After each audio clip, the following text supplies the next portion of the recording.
Hey everybody, happy Good Friday to you. Today is our leadership edition. We do this every day at 8:30, but on Fridays we do leadership editions. And this week, kind of a culmination of some of the Bible stories that we can learn lessons from as business owners and senior executives and sales professionals.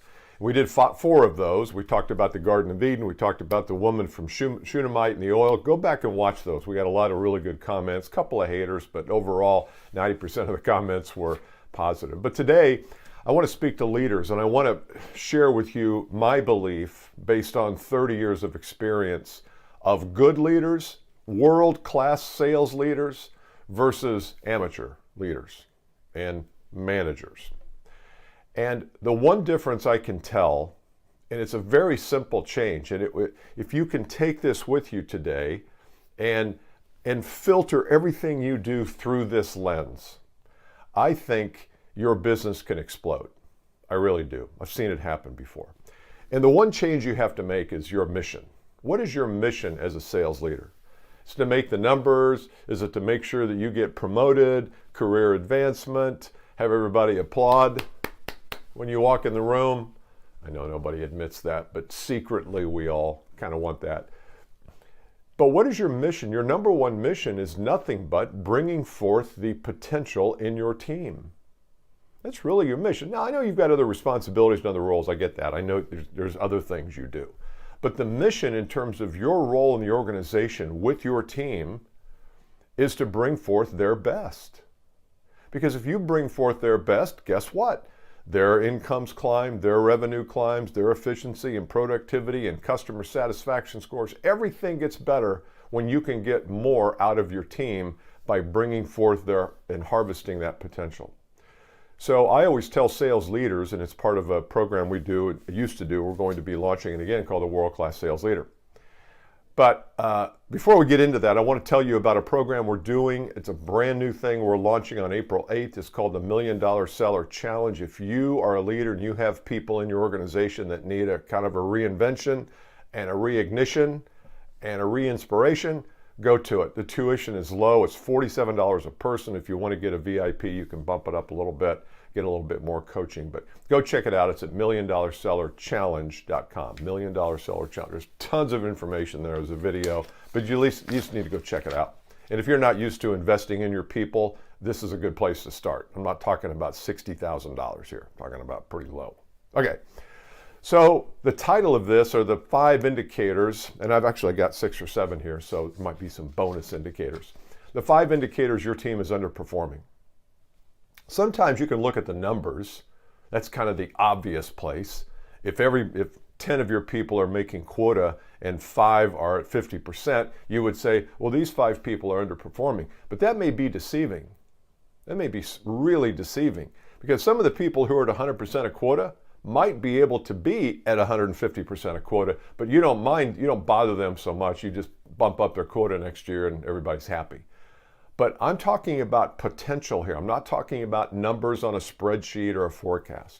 So here are 5 indicators that I think you can readily look at, and I'm giving you these things that you can literally look around today and say, okay, I've got a world-class sales team, or, oh no, we could be better. Okay, so number one, they have stopped asking you for help with their skills. They've stopped asking you for help to get better.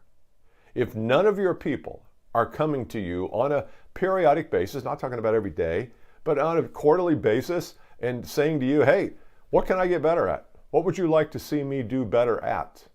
When people come into programs, into any of our programs, and if they come in voluntarily, not where they're shoved in and they have to be there, but when they come in voluntarily, they either pay or they pay with their time. The winners always ask that question.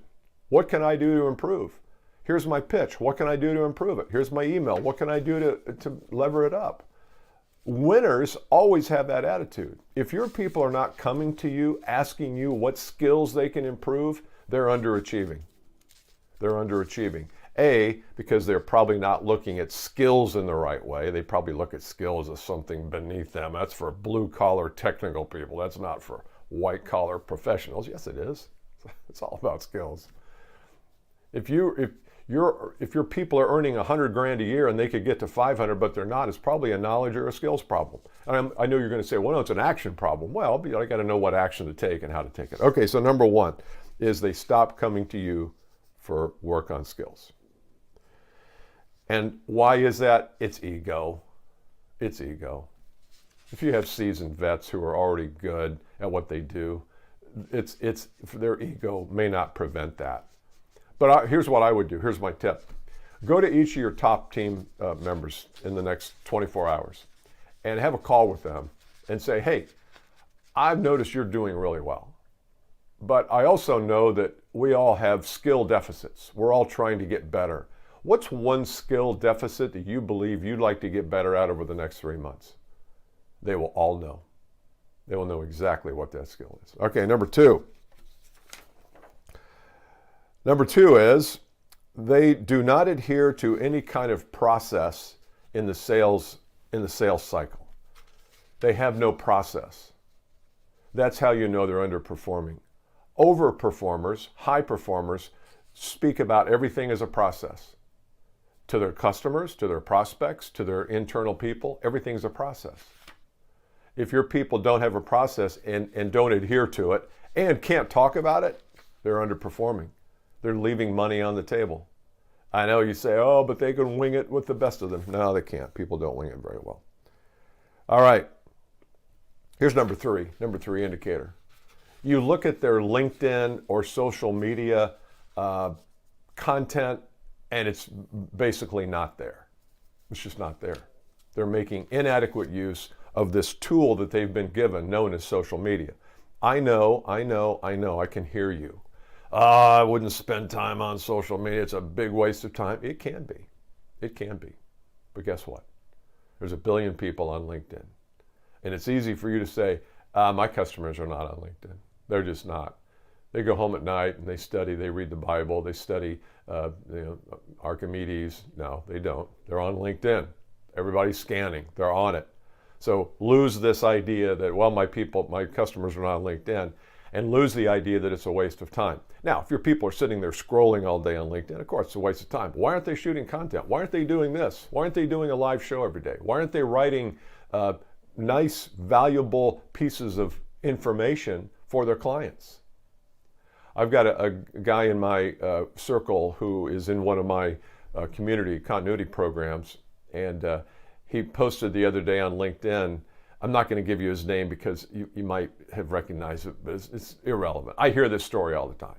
He said he was listening to my podcast a couple of years ago where we talked about the best kind of sale is where the customer finds you, seeks you out, calls you and says, hey, phone, hey, I got a problem.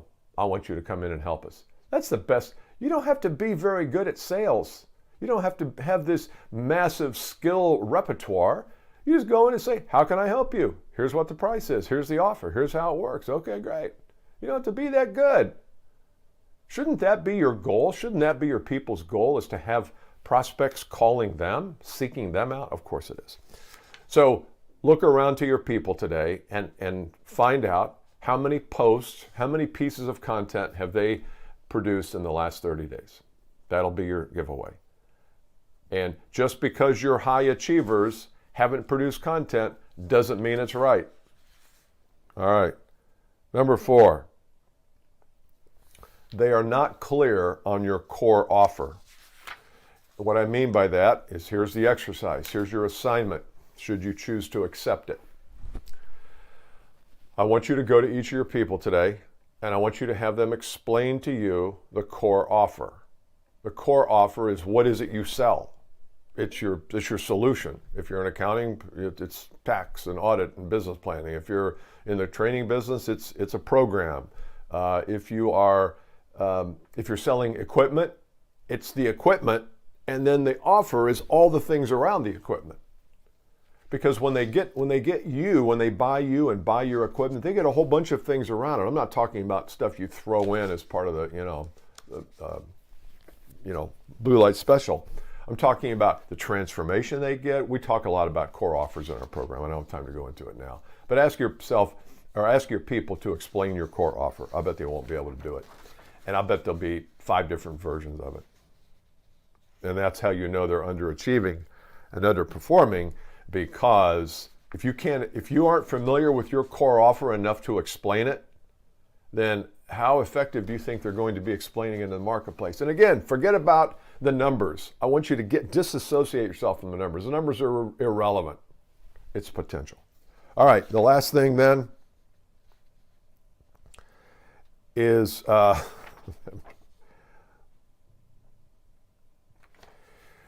whenever the what is, they are unclear.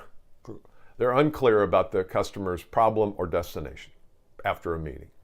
So here's what I want you to do.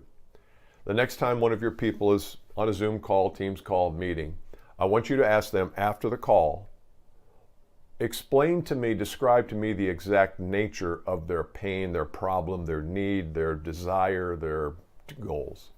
And your people won't be able to do it.